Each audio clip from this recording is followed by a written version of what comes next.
ছবি আবার কি? গল্প করো।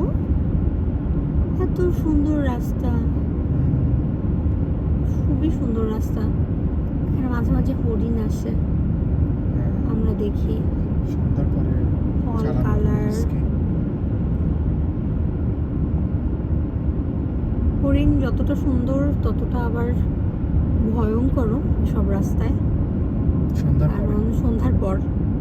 কারণ হরিণ থাকলে যেটা হয় যে হঠাৎ করে গাড়ির সামনে চলে আসে, আর এই হরিণগুলো অনেক বড় বড়, মানে বেশ ভালো বড়, গাড়ির অনেক ড্যামেজ হতে পারে ওখান থেকে।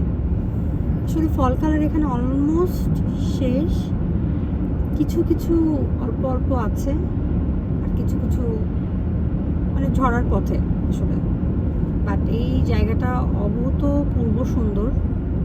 ঠিক উইন্টারে যেমনটা রিক্ত হয়ে যায়, শূন্য হয়ে যায়, আর পরের সিজনগুলো যেভাবে করে আসে ঋতুগুলো, আর যত সুন্দর করে মানে আবার উজ্জীবিত হয়, এটা আসলে দেখার মতো। এটা আসলে সত্যি সত্যি দেখার মতো একটা জিনিস। মানে সৃষ্টিকর্তা পৃথিবীকে কত সুন্দর করে বানাইছে, এটা মাঝে মাঝে আমরা অনুভব করতে পারি না। কিন্তু এই যে বিশাল এই হরাইজন, এটা আমার দেখতে খুব ভালো লাগে, এটা আমার খুবই ভালো লাগে। আমি খুব কৃতজ্ঞ, আমরা খুব কৃতজ্ঞ আসলে যে সৃষ্টিকর্তা এমন জিনিস দেখার সুযোগ দিছে আমাদেরকে। সেই ভাগ্যটা হয়তো হয়েছে যে দেখতে পাচ্ছি, এটা এনজয় করতে পারতেছি।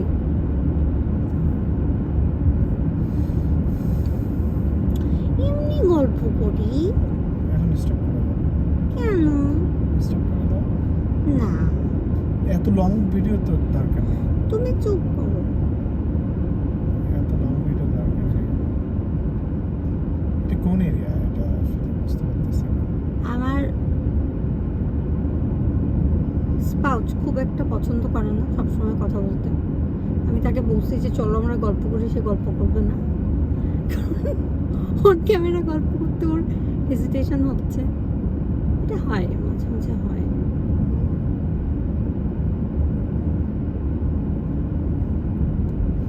ছোট একটা ভিলেজ, কান্ট্রি সাইড। খুবই ছোট একটা হলো কান্ট্রি সাইড। এটা সুন্দর, যদিও কৃষকরা আশেপাশেই আছে আর একটু দূরে। এটা হয়তো একটু সামনের দিকের এরিয়া, যেটা হয়তো একটু মফস্বল শহর বলতে পারেন, কিছুটা মফস্বল শহরের মতোই।